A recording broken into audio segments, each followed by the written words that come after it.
பைபிளில் குறிப்பிடப்பட்டிருக்கும் தேவனோடு நடந்த பெண்கள் பற்றி பார்க்கப் போகிறோம். அவர்கள் நம்பிக்கையும் விசுவாசமும் நமக்கு ஒரு பெரிய உதாரணம். சாராள் நீண்ட நாட்கள் காத்திருந்தாலும் தேவனுடைய வாக்குத்தத்தம் நிறைவேறியது.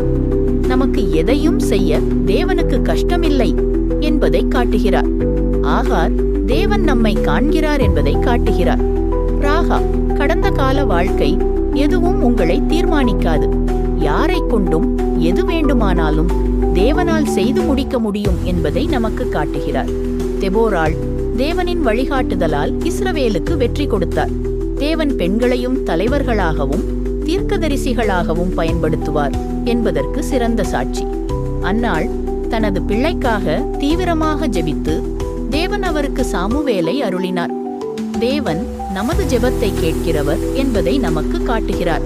ரூத் அந்நிய தேசத்து பெண்ணாக இருந்தார்.